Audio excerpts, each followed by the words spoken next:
In the fiction writing space, there is so much emphasis on romantic relationships and how to write them. And, rightly so, romantic relationships are very, very important in novel writing.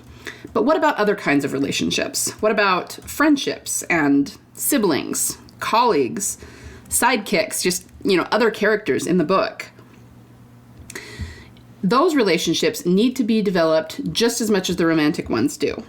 It's kind of like how we always say you need to develop your villain as though he is the hero, because everyone's the hero of their own story. So you need to put the same amount of time and care and effort into crafting your villain as you do your protagonist. Well, the same thing applies here. You need to put the same amount of care and planning and understanding into developing your platonic relationships within your story as you do the romantic ones. Okay, so that's what we're going to talk about today. I'm going to give you 10 tips on how to do that, how to create these deep, abiding, memorable platonic relationships in your book. Stay tuned. Hi there, aspiring fiction author. Welcome to Fiction Author Business School. Do you want to write your stories with ease and confidence? Do you find yourself Googling how to write a fiction book or how to write a character arc? Do you want to create a fiction empire, but you can't even finish the story you're currently working on, and you find yourself doubting it will even be good enough? Hi, I'm Liesl. I too have been writing stories since I was just a kid. I wanted to do something about my fiction writing dreams, but got information overload every time I looked for writing help, because there's just so much out there on the internet. I wanted confidence that I wouldn't disappoint my readers, and a plan to publish regularly. I knew the foundation of any author career, including the marketing aspect, is a stellar and well-written story, but I didn't know how to be sure that my story was solid. I went on a journey to figure out what really makes readers tick and how to incorporate those addictive elements into my story. In this podcast, you'll find specific tactical fiction writing tips, solutions to writing more words more efficiently, and secrets to mastering your author mindset. So put on your fuzzy slippers, grab a notebook and pen and some chocolate, and let's write some fiction. Okay, so when it comes to writing platonic relationships, I come from a large family. Both my immediate family is large and my extended family. So we always used to joke that we didn't have family get-togethers. We had three-ring circuses. But the point is, I've been exposed to a lot of different personalities, beliefs, quirks, that sort of thing. And so I think that it has helped me to develop the skill of writing different character personalities in great detail and in really kind of nailing the differences between them. In fact, when I was writing The Botanist, one of the main characters in that book, has a very strained relationship with his father. And so I wrote a scene where he and his father got into an argument, and it was just like a lot of family drama going on. And I had one of the women who was in my critique group at the time come up to me afterward and say, yeah, so do you have that really strained relationship with your dad? And I was like, oh, no. My dad and I are actually very close. My dad's awesome. He's kind of a saint, And she kind of went, oh. And I said, why? And she goes, oh, I have almost that exact relationship with my dad. Like, my relationship with my dad is very strained. And she goes, let me just say, you write it very well for someone who hasn't actually experienced it. And I think she was kind of looking to bond me and her over having difficult fathers. So she was a little bit disappointed that we couldn't do that. But the point is, I hadn't experienced it in terms of my relationship with my father, but of course I've seen it other places, in other people's relationships, in other stories that I've experienced, things like that. So the point is that it's important to understand the nature of platonic relationships, and we don't always have to be talking about happy ones. Happy relationships, strained relationships, sad relationships. We all have them. We all see them around us. But a lot of times in the writing space, they're just not talked about very much. There's such an emphasis on the romance. And again, I'm not bashing romance. I love writing the romance just as much as the next gal. But we also need to be putting the same care into our platonic character relationships. Okay? So maybe it's a little bit groundbreaking to say that platonic relationships in your story are every bit as important as the romantic ones. I'm sure especially you romance writers are rebelling against me a little bit in your mind. But if that's the case, let me ask you this. Where would Harry Potter be without friendship? It would not be the story we all know and love without really well-written platonic friendship relationships. Where would Luke be without Han Solo? Where would Frodo be without Sam? Where would Elizabeth Bennet be without her Jane? And what about Monica? Where would she be without Rachel and Phoebe? Or any combination of that. So all I'm saying is make sure that you are developing your platonic relationships as much as the romantic ones. As with all things fiction writing, there is a bit of an art and a science to doing it. Now, I have done a couple of episodes on how to develop a romance. It's been a while, though, so I did episode 5, one of my first ones, in which I talk about using the 9, it is now 10, but back then it was 9 plot points to figure out the plot of your romance. And then I did, episode 96 was the 8 steps of romance progression, which was specifically how to make sure that you have all the steps of a believable romance happening in your story. So I will link both of those up in the show notes if you want to go give them another listen. But I have not really ever talked about platonic relationships. The thing is, you need to have the same steps, as it were. I mean, I guess they're not exactly the same. Obviously, platonic relationships are not going to be using the steps of romance, which include physical touch, and obviously that's going to be very different in romantic versus platonic. But what I mean is, you need to have the same depth of the relationship, and you need to show the same progression.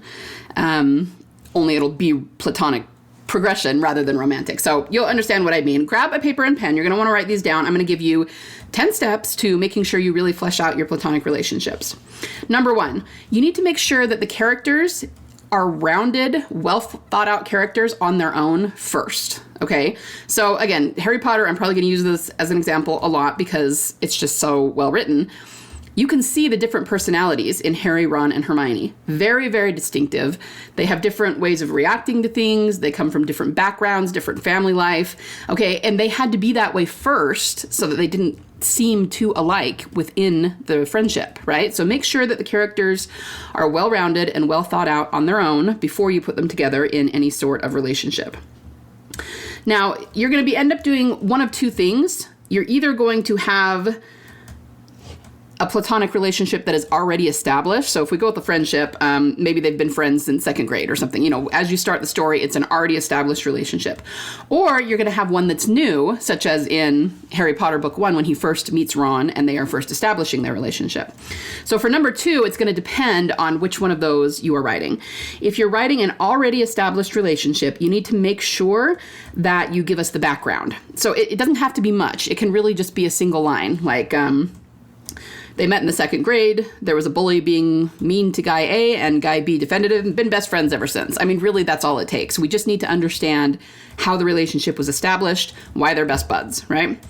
If it's new, then, you know, you can show us what's establishing the relationship, show them meet, show them bond over something. But either way, you need to understand the why behind the relationship. What is its function in the story? And I get that kind of feels like we're objectifying the relationship, and I guess we kind of are, but you can't have a best friend to your protagonist just to have a best friend. They're not going to play a big part in the story, and chances are they're going to end up being edited out. So you need to understand what the function of this friendship is in the story, what it has to do with your plot, what it has to do with your theme, and the best way to do that is to figure out either the background of an established relationship or when it's new, have us see it blossom, and that way we can understand why it's there. Okay, number 3. Give the two people in the relationship something to bond over. Now, especially at the outset, it doesn't have to be anything very deep. They might bond over liking the same music or playing the same video games or something like that. Honestly, that's how most friendships start. It's just things they have in common and can go do together, hang out and have fun. Okay, so make sure that you establish that, and maybe it's not all that important to, you know, the overall epic internal story that you're telling, but that's okay. That's how you make it feel real to the reader, because the reader will understand that if you meet someone who has your same likes, you may go hang out with them. But as you might imagine, number 4 is about deepening that relationship, because if a relationship is only based on playing video games, it's probably not going to last too long, or at least that's all they're ever going to do together. It's not going to become some deep, abiding friendship, right? So you're going to deepen it by having the people within the relationship or the friendship appreciate each other's personalities and uniqueness. Now, especially if we're talking about boys, obviously we don't want to make this be too lovey-dovey, feely, you know, Ross, sometimes I feel, nothing like that. It has to be true to character, but you do have to have them recognize that this person is someone they appreciate and maybe admire and want to hang out with more. So whatever that looks like for your character. So if we're using Harry Potter again, Harry Potter was never going to say about Ron, "Aw, he's such a nice guy. Look what he does. He does this and he always does that. And that's such a cute personality. Of course not. That's not his personality. But he might say something like, oh, well, Ron's an all right bloke. He did this and yeah, let's go hang out. You know what I mean? So it obviously makes sure that it's true to character, but you do have to have that in there so that we understand why the relationship continues.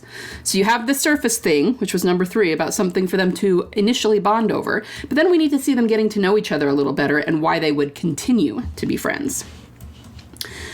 Give the relationship or their interactions together something unique to them. Okay, this is how you establish a closeness in the relationship through pattern, right? So this can be something they do together, something they always say to each other, how they talk to each other, like a secret handshake. So this is a really tragic example, but I was watching, it was actually a true crime story. So this was a true story about a man who was unfortunately murdered, and they figured out who did it. It was just the story of what happened and how the police caught the guy and all that. At the end, his father, he was a young man. He was like in his 20s, and so his father, of course, was still alive, and talked about how whenever they went anywhere together, the father would usually drive and the son would sit in the passenger seat. And sometimes the father would hold out one hand. He would hold out his right hand toward his son, and his son would grab his hand, and they would just kind of grip palms. And it was their way of saying that they had solidarity together. Yeah, this is us, father, son. And he talked about how after his son was killed, sometimes he would be driving and kind of be off in his own mind, and he wouldn't think about it, and he would like almost put his hand out for his son to grab, and then he would remember that his son wasn't there anymore. And it was so terribly sad and terribly tragic, this poor man. But that's kind of what I'm talking about here.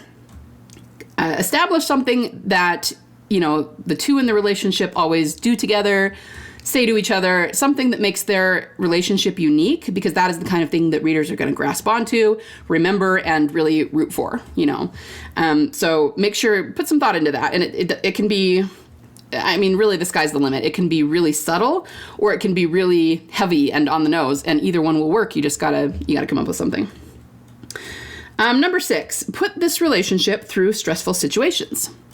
And once again, this is going to have to be genre and age specific. So if you're writing a story about a serial killer, then yeah, absolutely put the friends together in a stressful situation that has to do with that. On the other hand, if you're writing middle grade, a stressful situation is probably a bully at school. So whatever it looks like for the story you're writing, for your genre, for your audience, just make sure that the friends go through some sort of stressful situation together. Really easy to find this in Harry Potter. There's Harry and Ron missing the train together, ending up in the Whomping Willow. That was in book 2. There's probably 2 or 3 of those in every single book. And what it does is it just shows us them going through rough times together, coming out on the other side, still being friends. That creates like an ironclad bond of their friendship. Make the relationship change throughout the novel or the series, whatever you're writing. It doesn't have to be a big change. It doesn't have to be anything massive, but just, relationships change as we grow and change as people. So show them growing and changing in some way. Okay, here's maybe the big one. The relationship should have a theme and an epiphany. What I mean is, you almost want to treat the relationship as though it is the main character in the story. Now, I'm sure there are some of you saying, yeah, but what if the relationship, even though it's important, even though it does have a purpose in my story, what if it's more of a subplot and it's not really the main character of the story? That's fine. If your friendship is not as front and center as, say, Frodo and Sam, that's okay. But if you really want this to be a relationship that the readers can get behind, you can still make sure that it's thought out that way, in a way that it's like what I said in the intro. In the same way that you would think out your villain, just like your protagonist, think out your platonic relationships just like your romantic ones, even if they're going to be a smaller part of the story.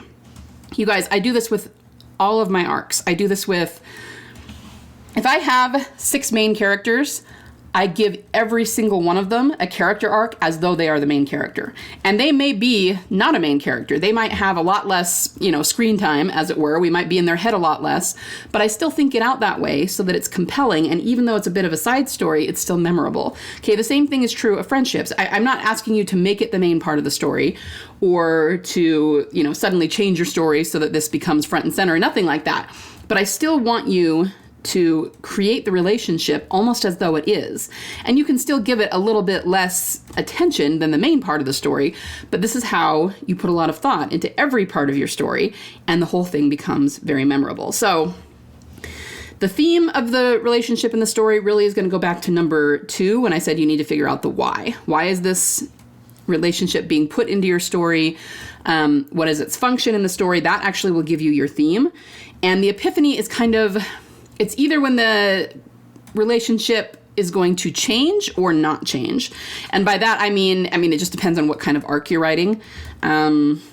If the relationship is going to change, then maybe they have an epiphany about how and why it should change, but it can be a good thing. Or maybe you're writing a story where they're going to leave this relationship behind. Maybe they've been fighting the whole time. It's become a little bit toxic. And then they have an epiphany for why that shouldn't happen. So the relationship will, I guess in that case, maybe not remain the same, but they will continue the relationship. So again, these are just examples that I'm giving, and the sky's the limit. It's just going to depend on what kind of story you're telling. But if you're putting a relationship into the story, make sure it has a function, make sure it has a theme, make sure it changes over time, and give the character some sort of epiphany about the importance of this relationship. Okay? All right, tip number 9. We need to see genuine emotional interaction. And what I mean by that is that we need to see the way that their personalities come together, the way they interact in a way that both conveys and expresses emotion. Now, I know that was really technical. So originally, what I had written down for this point was that we need to see them laughing, teasing each other, razzing each other, having fun. And that's true, but that's only true if it's a positive relationship. So as I was thinking about this, I kind of went, well, okay, so it's, maybe it's an antagonistic relationship. That's still a platonic relationship. And if it's important to the story, it needs to be developed. So maybe it's just that we need to see whatever emotion comes in the form of them interacting. So maybe it's slapping each other on the back, having fun, but what if it's more like, really needling each other over something, challenging each other over something? An example I thought of going along with this was a show called True Detective that was on several years ago. The first season was really good, and I really liked it. It had Matthew McConaughey and Woody Harrelson in it. And in that season, they became partners. They were homicide detectives. The whole thing is them. I'm sure you're shocked. The reason I watched it is the whole thing is them chasing a serial killer. Anyway, they became partners, and they really didn't like each other. That you could not have found 2 more different guys. And they expressed that pretty often. Even when they were being civil, there was a lot of strain. You could just feel this awkwardness between them. But they got to the point where they really didn't like each other and would swear at each other and call each other names and just... they still worked together just fine, but they just didn't really like each other. By the end of the story, they did end up coming to respect one another a lot and kind of become buddies because of everything they went through. So that's actually a really good example of developing a friendship, right? But even at the end, they were still swearing at each other, calling each other names, but they were kind of more laughing about it by that point. Like, okay, you're still a blankety blank, but, never change, buddy, and then flip each other off as they go their separate ways. And so there was a lot of comic relief in that, but that's my point. You need to figure out what this is for your platonic relationship. It's going to be different for everyone, but we just need to see that interaction. We need to see them either having fun or maybe not. Maybe it's a different kind of relationship than that. Maybe it's an antagonistic relationship. But figure out what that is and make sure that you're showing us that so that all of their interactions don't feel too stilted. And, again, it just gives it an air of realism. Like these are real people. This is a real relationship. And not every moment they spend together is going to be, Harry and Ron trying to find the Chamber of Secrets. We need to see what they're like in normal everyday situations, right? So that's number 9. And number 10, let them show loyalty to each other. Now, you could say that maybe this, again, is true of positive relationships rather than negative ones, but I would at least think about it no matter what the relationship is. Because if it's an important relationship in your novel, and even if things end really badly and they end up hating each other or something, it's still interesting to show them having loyalty to each other. So of course, if it's a friendship, we need to show them being loyal to each other. That's a given. If it's a, maybe sibling relationships are a good one for this, because we all know that sibling relationships are really complicated. Of course we love each other, we're family, but sometimes we really don't like each other too. So we can show them having loyalty to each other and then show them fighting about petty things in the next scene. And it kind of gives the relationship a dynamic element so that it's not flat, so that we can see that both elements are there. So I would consider, even if it's an antagonistic relationship, having them show loyalty to each other. But most platonic relationships we're talking about are probably positive or at least civil ones. So yeah, show them having loyalty to each other. If you show them being at least somewhat devoted to each other, then that's what creates the audience really loving that relationship. Okay? If you can do all of these things in your platonic relationships in your books, you won't have to worry about them falling flat. You won't have to worry about people not caring about them. They'll be very dynamic. They'll be very well developed. So we're going to recap those real fast. Number 1, make sure the characters are well-rounded and well fleshed out all on their own before you put them into the relationship. Number 2, make sure you understand the why behind the relationship and its function in the story. If it's an already established relationship, then figure out what the background is. If it's brand new, then show us how it blooms and why. Number 3, give the characters something to bond over, and it can be something really surface like video games, but we need to see them bonding, and that too helps us understand why they came together in the first place. Number 4, deepen this by having them appreciate one another's personalities and uniqueness in the way that your character, your genre would. Number 5, give the relationship their own unique interaction of some kind. So something they do together, say to each other, secret handshake, something like that. Number 6, put the relationship in stressful situations. And again, that's going to depend on your genre, the age of your audience, all of that. But they should be going through stressful things together and come out on the other side as friends, whether it takes 5 minutes or the entire story. Number 7, make the relationship change throughout the novel so that it's dynamic. Number 8, the relationship should have a theme and an epiphany. So make sure that you flesh it out. Treat it almost like your protagonist's internal character transformation. It should be something that's well thought out and that changes throughout the novel and that has, a moment of epiphany and a moment of transformation. Number 9, show us emotional interactions, but in everyday situations as well, so that we see them interacting together, whether it's having fun or being antagonistic, so that it, has the feel of a real world relationship.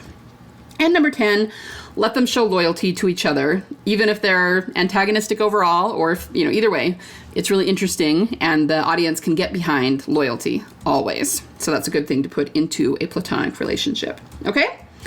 That is about all I have for you today. So everybody have a wonderful week of writing. Maybe look at any platonic relationships you are currently working on and make sure you have all of these elements. And if you don't, it's always fun to come up with them. All right? So just remember that, and also remember that there is always a market for awesome. See you next time, guys. Thanks. Thanks so much for listening today. Before you go, would you be willing to do me a solid? If you found any value at all in this episode today, would you be willing to share it with other authors just like you in the hopes that they might find some value in it as well? Happy story crafting this week. Remember, only you can bring the world the unique story that you are trying to tell. Only you can succeed in your own unique way in getting it out of your mind and your heart and into a medium where it can reach thousands, if not millions, of salivating readers. You don't have to worry about failure because there is always a market for awesome.